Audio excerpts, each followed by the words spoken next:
Right, it's coming up on 7:45. Ronan O'Gara, good morning to you. Hi Adrian, how are you? How are you getting on? Yeah, good, thank you. Yeah, not too bad. We were sunny day here.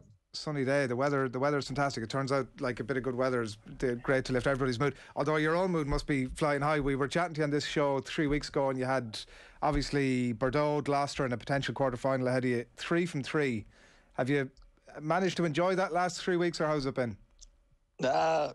No, it goes on. It goes on pretty quickly. We play Lyon tomorrow in a crucial game, so that's it's been moved. Obviously, there's a lot of COVID cases back over here, so there's 3 or 4 games cancelled tomorrow in the top 14. So we're clear, and so are Lyon. So it's played tomorrow at 9 o'clock tomorrow night.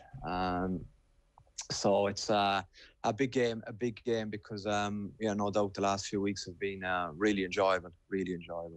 I was reading some of your piece in the Irish Examiner this morning about how the week is stacked up, and you're probably not getting as much time with the players, it seems, as you might like. Are you, even separate to that, over those 3 weeks, obsessing about those games as they and about the little gains that you can make, or how have you found yourself over those? What have you learned about yourself as a coach over the last 3 weeks? I haven't actually taken pause on that really yet in that regard, Adrian. I think the most important thing is probably what the team has learned, and I'm central to, I suppose, giving that message afterwards on a Monday.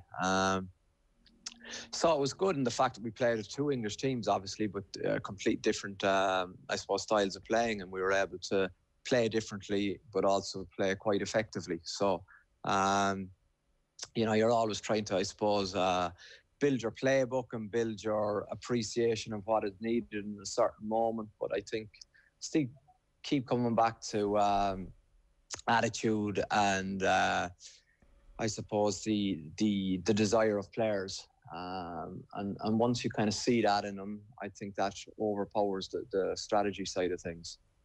Because you're still ultimately going to be slightly unsure as to what that attitude looks like when the chips are down. Yeah, I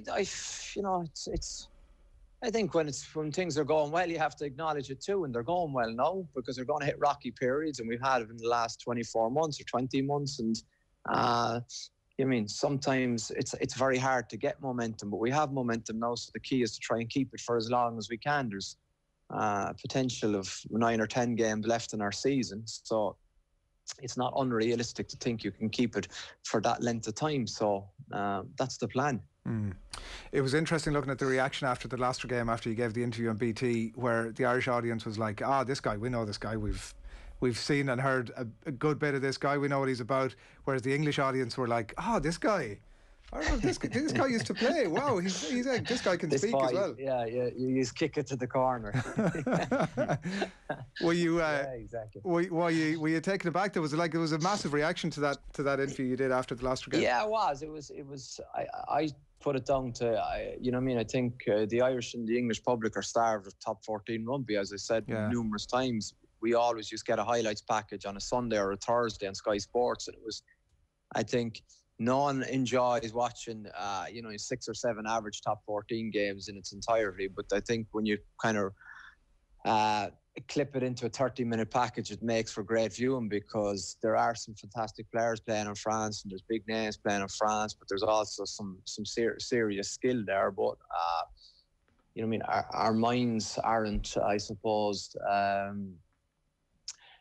aligned to relegation, and it's only when you live a relegation and the kind of a championship with relegation in it, there is no denying that your thinking is altered, in the fact that under any circumstances you don't want to be involved in that battle, Adrian. So results do become important, very important, obviously, but then the key is, as a coaching staff, that you don't let it eat away into dictating how you play, and because otherwise you just play very, I would say, negatively. So that's the challenge for a lot of coaches over here.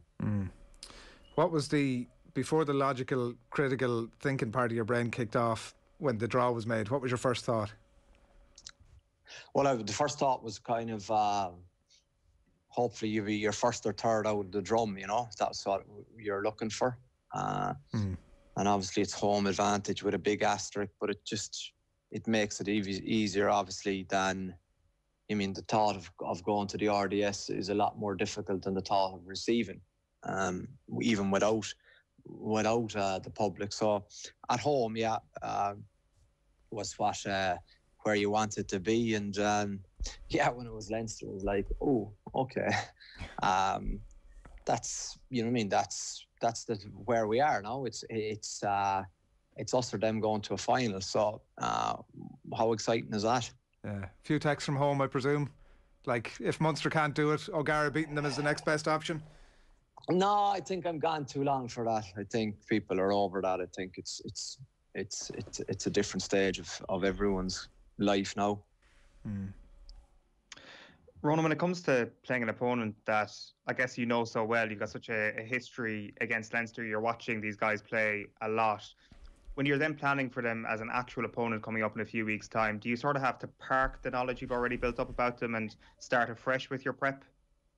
That's a great question, and good morning, Owen. But I don't know them that well. Obviously, I knew them as a player, but that's so long ago, and everything has moved on, and that may be an error to presume you know them, because I haven't, and I have obviously watched a few of their games, but I wouldn't say I've studied a lot of their games. So it'll be like what you did for a quarter-final or what you did for 1/8 of a final, and the fact that you have to build us as much information as you can about them, but that's them, you know. My focus all season has been on us, and I feel that with the challenges involved in that, there's so much work in that, and you may get a few breakthroughs by studying them, but we know how consistently good Leinster are. So, like, the reality is you can spend an awful lot of time coming up with one power play that you may dissect them with, but also how do we get speed into our game, or how do we get us passing with accuracy? That has to remain a fundamental or a rock of our performance for every time we take to the training pitch, because training after the Sale game wasn't good, and that's not good. That means that we haven't adjusted our mindset about, okay, that's last week, it's over, we got to move on to the next challenge. So in that regard, the Leon game becomes a tricky game, because they're fighting for their lives. But there will be, obviously, the week into the Leinster game will be exciting in one regard, but it'll also be hugely competitive in another regard. But I don't have 3 weeks to prep Leinster. When you say training after the Sale game wasn't good, what are you looking at? What are the indicators that show you that just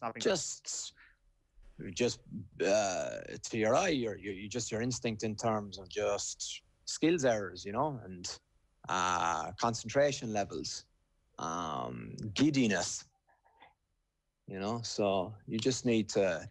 We get limited time on the pitch, so you have to make that count. You know what I mean? We're reviewing the video and afterwards saying, well, I should have done this and that, but you've kind of missed the moment there. You've missed the opportunity to get better. You've missed the opportunity to grow. You've missed the opportunity to add a layer into your performance. So that's something that as a player, those moments are precious, because you think 10 years is a long time playing, but it goes like that. You know, it's over before sometimes you realize it. And I'm exaggerating a little bit here, but you've got to kind of make the most of it. I presume that giddiness as a player is an amazing feeling, though, at the same time. So you know exactly what they're going through on a high at the same time, while trying to bring them back down to a more reasoned level. Yeah, you're right. It's exactly that's the other key point on, is that it's uncharted territory and it's new ground, and well done to them, you know. And you want that, because that's why you're in sport, the same as anything, that you want to be doing something that other teams in the club haven't done. But when you're there, there's no point, turning up. You got to turn up with ambition. Is that like when you talk about that giddiness runner or the little bits of skills or whatever, like is it a couple of players that sort of you can see spread across the group, or how does it manifest Yeah, itself? it is. It is, but it's the same in everything though. That's why the sport game, team game is so fascinating, because you're dependent on everyone. And as we know from a few examples in Ireland's Six Nations campaign, one or two poor decisions or poor errors, the whole team is affected. So you kind of really need your base level as high as you can among all the players, and that's something that's challenging, but it's not necessarily something to stress too negatively about it. As you said, if the intention is there, everything is possible. Did you watch the Leinster Exeter game? What you make of it? No, I didn't. I haven't watched it yet. No. Obviously, I heard it was 14-0, and I said, that's a surprising start to the game. And then I heard that the scoreline at the end. So that is some performance, 14-0 away from home, and the mental capacity to steady yourself, regroup, lose Johnny Sexton, and bring on Ross Byrne. That's an impressive squad effort. Like, it sends out an unbelievable message to other teams as well, doesn't it? I mean, no more than yourselves in terms of being like they're never out of the game almost. Yeah, it is, but that's you're talking about one of the best teams in the history of the Champions Cup, Adrian. That's where Leinster have been since 2009. So that's what great teams do, and they are a great side, and there's very few teams that are great sides. So that's what you expect them to do, and they dug in for each other, and they got that result. But that makes it probably more exciting from a challenger's point of view. How much is it if at all, about the trying to obviously outfox, like you mentioned, the quality of the Leinster team obviously over the last number of years and everything they've won, and the plaudits that the coaching ticket have got? How much for of the whole thing for you is it about trying to outfox Leo Cullen, Stuart Lancaster? And I know you said obviously you focus on your own team and your own strategies and stuff like that, but how much is it about trying to outfox? Is it about coming up with new stuff to take them on? Is it about more of the same, or what are you thinking? I know it's a few weeks out and you haven't got into it in too depth yet, but what are you thinking in that front? Well, obviously you're trying to set yourself up to succeed. You know what I mean? You wouldn't be thinking about in Stuart or Leo, who have huge respect for and admiration for what they've done there. We're only starting off in our journey in this club, but it is semi-final stage. It's a game that you need to be really sure of your plan, but being really sure your plan is good in training runs, but can you do it when you've Leinster defending you?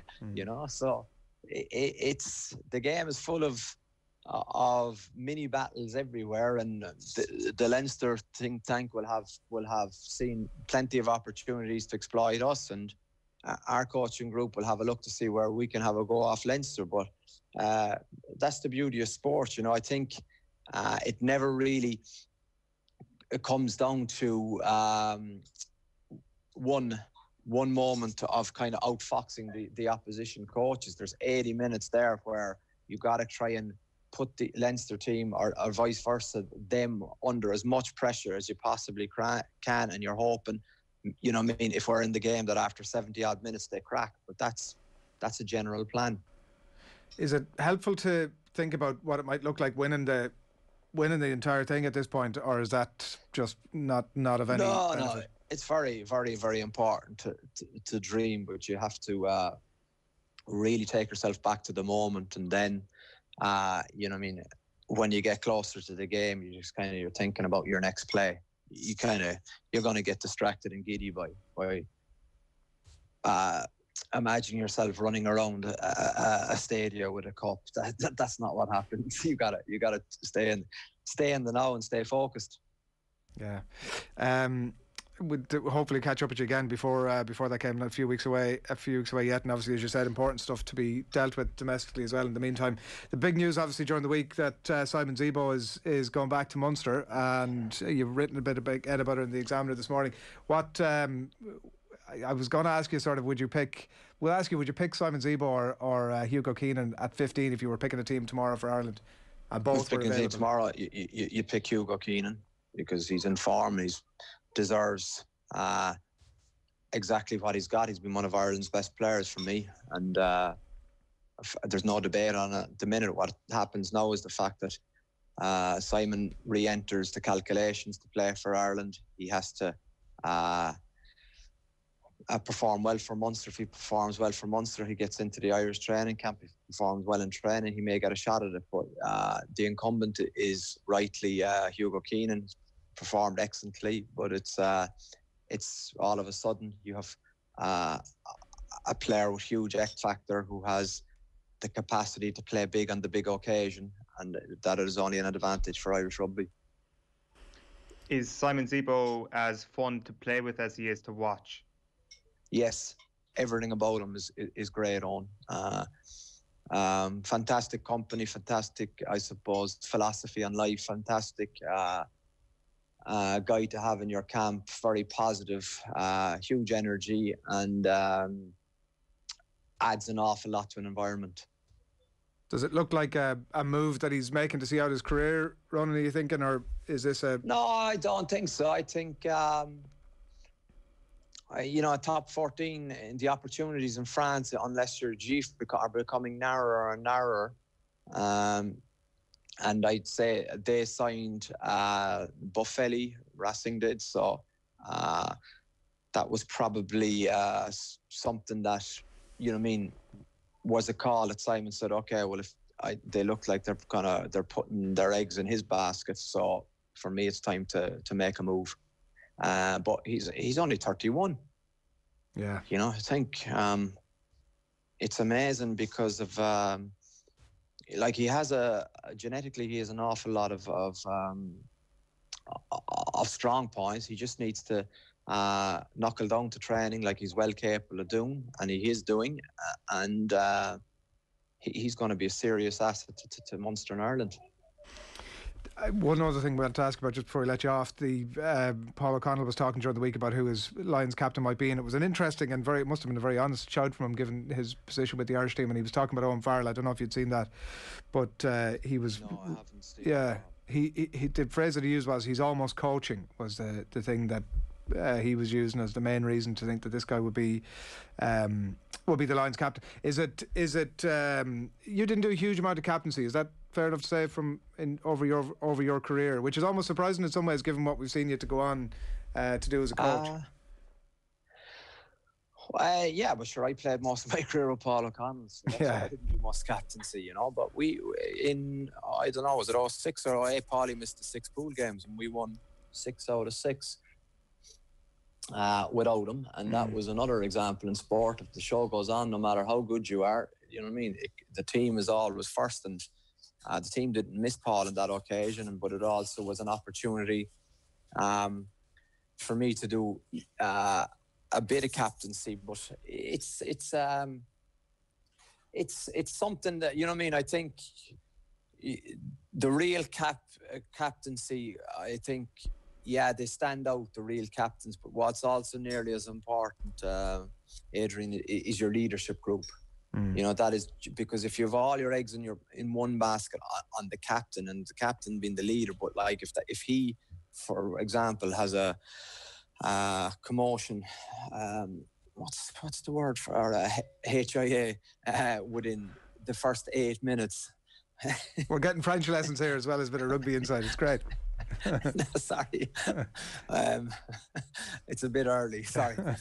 No, but HIA, so he's gone after 10 minutes, then you know what I mean? You have to have plan A, B and C, so you need a number of leaders in their pitch, but Paul was obviously exceptional, and before that there was Keith Wood, and there was Mick Galway, there was Anthony Foley, so these guys were very, very, very special captains.